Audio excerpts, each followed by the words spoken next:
নমস্কার বন্ধুরা, শর্মিলাস kitchen and মোড়ে আপনাদের সবাইকে স্বাগত। আজকের রেসিপি কাঁঠাল বীজের ভর্তা। এই কাঁঠাল থেকে বীজগুলোকে বের করে নিয়ে সেগুলোকে ভালো করে ধুয়ে রোদে শুকিয়ে নিয়েছিলাম। তারপর এইভাবে হাতের সাহায্যে ওপরের শুকনো খোলাটা যেটা শক্ত সেটা এইভাবে ছাড়িয়ে নিয়েছি। তারপর সেগুলোকে ভালো করে জল দিয়ে ধুয়ে নিয়েছি। তারপর আমি কিন্তু কড়াই বা বাটিতে সেদ্ধ করিনি, একেবারে প্রেশার কুকারেই দিয়ে দিয়েছিলাম। মোটামুটি 6-7টা মতো সিটি আমি প্রেশার কুকারে দিয়ে নিয়েছিলাম, তাতে কিন্তু কাঁঠাল বীজগুলো একেবারে নরম হয়ে যাবে। এদিকে সর্ষের তেল নিয়েছি, যার মধ্যে নিয়ে নিয়েছি একটা শুকনো লঙ্কা। আপনারা যারা বেশি ঝাল খেতে চান তারা বেশিও লঙ্কা ব্যবহার করতে পারেন। আমার বাড়িতে ঝালের খাওয়ার পরিমাণটা একটু কমই।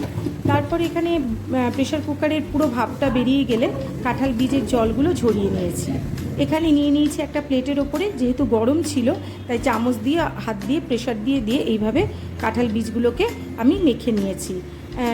কাঁঠাল বীজগুলো একদম ভালো করে বেশ সেদ্ধ হয়ে গিয়েছে, দেখতেই পাচ্ছেন।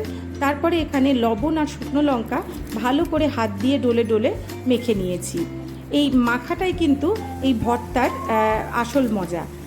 তারপরে এখানে ভালো করে কাঁচা পেঁয়াজ নিয়েছি। আপনারা চাইলে এই ভর্তাটা ভাজা পেঁয়াজ দিয়েও মাখতে পারেন, সেটাও ভীষণ ভালো লাগবে।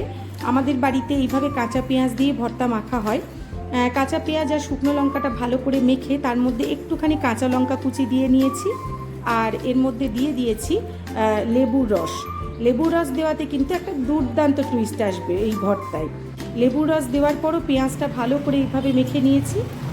আর কাঁঠাল বীজগুলো তো আগে থেকে মাখাই ছিল, এরপর সমস্তটা এর সাথে হাতের সাহায্যে বেশ চটকে চটকে মেখে নিয়েছি। দেখতেই পাচ্ছেন ভর্তা প্রায় একদম রেডি। এরপর গরম ভাতের সাথে কিন্তু এই কাঁঠাল বীজের ভর্তা দিলে এক থালা ভাত এক নিমেষেই শেষ হয়ে যায়। এরপরে শেষে দিয়েছি সর্ষের তেল। সেটা আপনারা কাঁচা তেল বা একটু গরম তেলও ব্যবহার করতে পারেন। আমি এখানে একটুখানি তেলটা আঁচে গরম করেই নিয়েছিলাম, একদম কাঁচা তেল ব্যবহার করিনি। বেশ করে ভর্তাটা মেখেছি, আর এর মধ্যে শেষে দিয়ে দিয়েছি ধনেপাতা কুচি। ব্যাস তৈরি হয়ে গিয়েছে দুর্দান্ত স্বাদের কাঁঠাল বীজের ভর্তা।